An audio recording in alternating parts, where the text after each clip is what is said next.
बासी रोटी।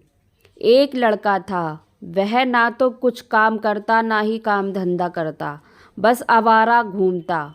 उसकी माँ ही उसका सारा काम करती। एक दिन उसकी माँ ने उसकी शादी कर दी। माँ जब भी उसे रोटी देती तो यह बोलती, ले बासी रोटी खा ले।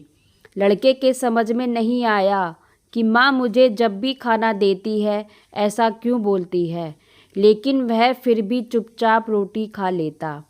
एक दिन वह किसी काम से बाहर गई तो जाते समय अपनी बहू से कहकर गई कि जब भी मेरा बेटा आए तो उसे रोटी परोस देना, और परोसते हुए यह भी कहना कि लो बासी रोटी। उसने अपने पति से वैसा ही कहा जैसा सास ने कहा था, और वह चिढ़ गया कि माँ तो कहती ही है, अब ये भी कहना सीख गई। वह अपनी पत्नी से बोला कि बता रोटी बासी कैसे हुई, रोटी भी गरम और दाल व सब्जी भी गरम, तो रोटी बासी कैसे हुई।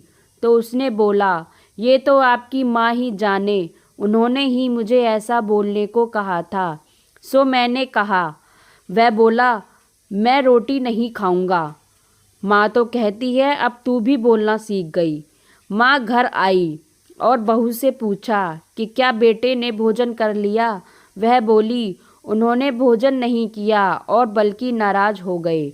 माँ ने अपने लड़के से पूछा तो वो बोला, आप तो कहती ही हैं और मैं सह भी लेता, अब ये भी सीख गई, रोटी तो गरम व ताज़ी होती है, तो तू बासी रोटी क्यों कहती है। माँ ने पूछा कि बासी रोटी किसे कहते हैं, तो वह बोला कि सुबह की बनाई शाम को और शाम की बनाई सुबह की बासी रोटी होती है। ऐसे ही दिन की बनाई रोटी अगले दिन बासी रोटी होती है। माँ ने कहा, बेटा तेरे पापा की कमाई ठंडी व बासी रोटी है, गरम व ताज़ी रोटी जब होगी जब तू मेहनत से कमाएगा। मैं तुझे यही समझाना चाहती थी कि तुझे अब बासी रोटी खानी है या ताज़ी। लड़का समझ गया और बोला, अब मैं खुद कमाऊंगा और गरम व ताज़ी रोटी खाऊंगा। तो फ्रेंड्स, इस कहानी को सुनकर आपकी क्या राय है कमेंट्स बॉक्स में ज़रूर लिखिएगा, और कहानी को लाइक व शेयर ज़रूर कीजिएगा, और अगर चैनल पे नए हैं तो चैनल को सब्सक्राइब कीजिएगा। धन्यवाद।